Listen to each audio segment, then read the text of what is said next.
You're tuning into Black and White Sports on YouTube. The no-holds-barred truth on sports. The main event starts.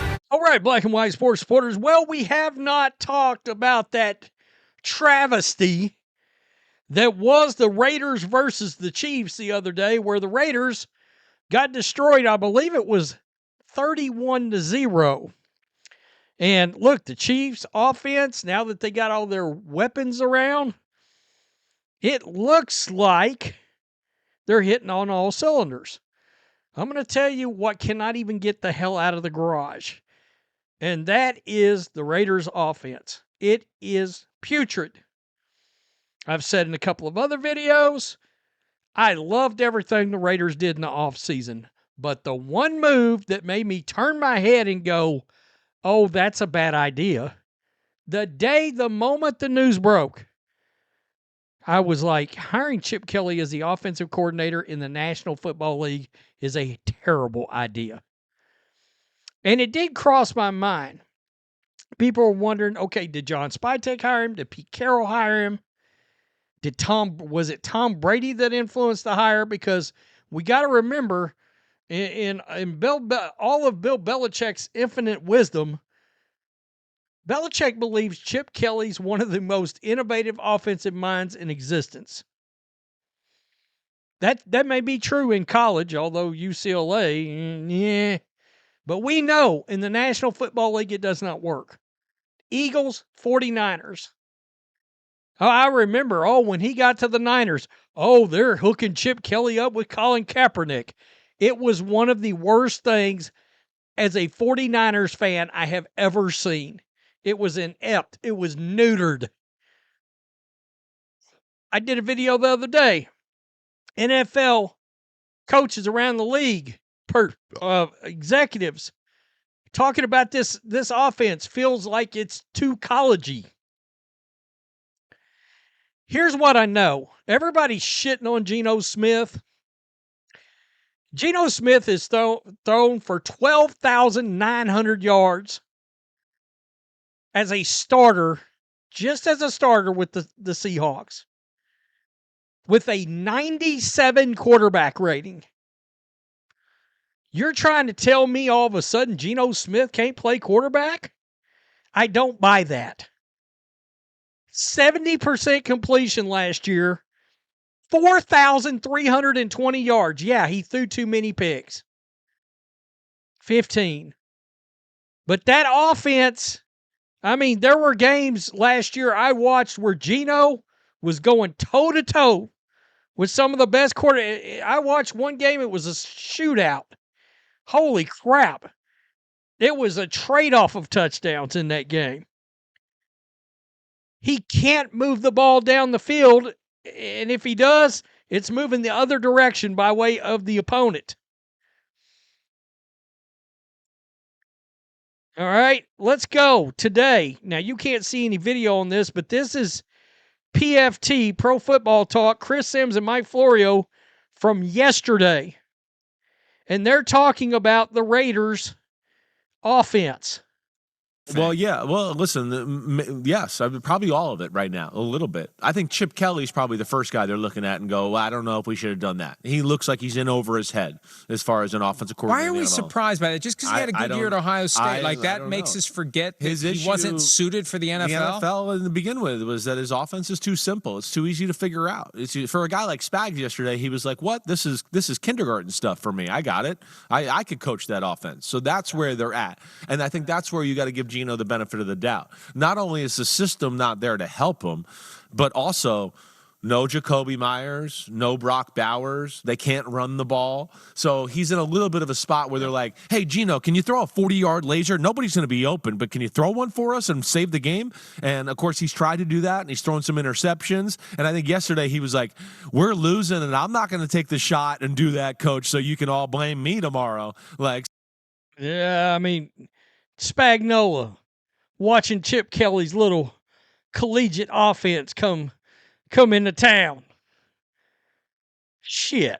He destroyed that thing. He destroyed Chip Kelly. defensively.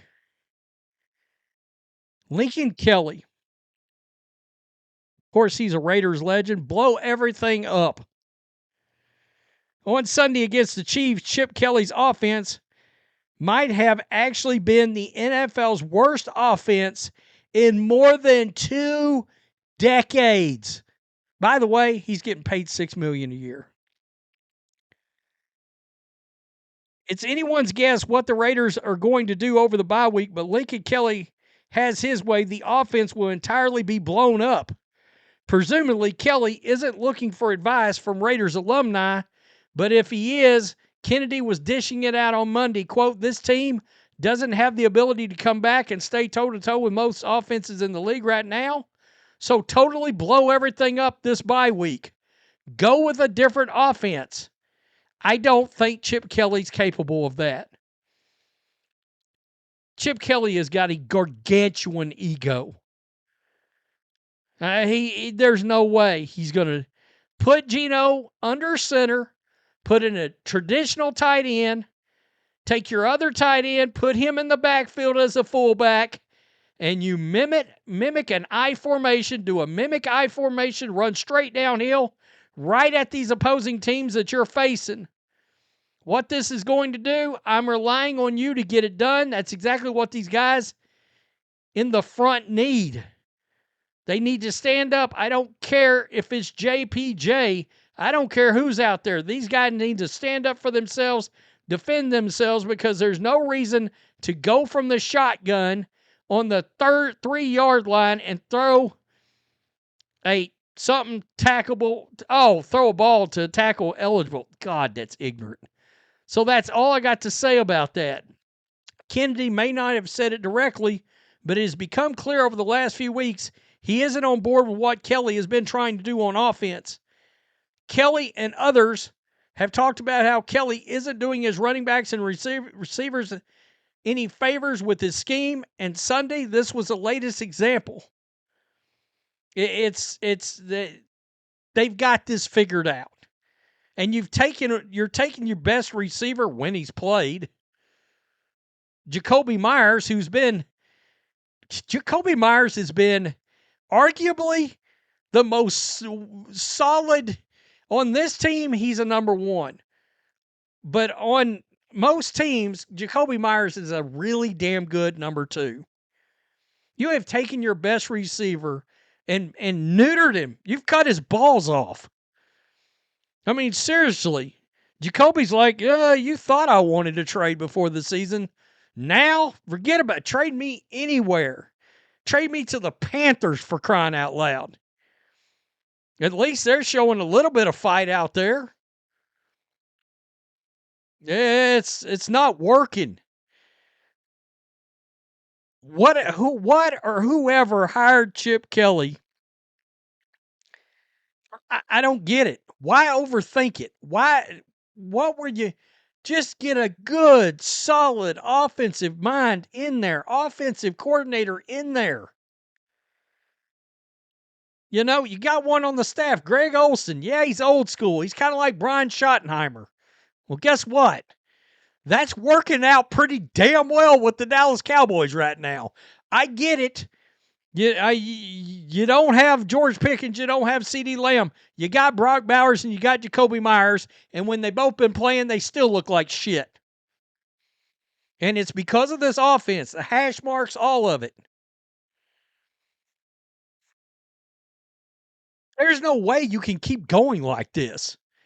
You've taken what has been at least a solid professional NFL quarterback, kind of the guy that took the baton from Alex Smith as the one NFL professional solid day in, day out. I'm going to go out there, give you 250, 2 to 3 touchdowns. Yeah, I may throw 2 picks, and we'll complete 68% of my passes, but you'll have a chance to win. You've taken that quarterback and you've ruined him. And now people want him benched. You think Kenny Pickett's going to do better? Yeah. Okay. No, nobody's going to. I mean, the professional NFL defensive coordinators are going to run straight through Chip Kelly's offense. I'm shocked they got as many wins as they got, frankly. And here's my issue, too. There's not a world where Pete Carroll's not an upgrade over your last two coaches. Not a world. Of course, Pete Carroll is a better coach than Josh McDaniels and Antonio Pierce. But you look worse. Which is crazy. Tell me what you think. Peace. I'm out. Till next time. Thanks for watching the show. Be sure to like, comment, and subscribe. Be sure to tune in next time on Black and White Sports.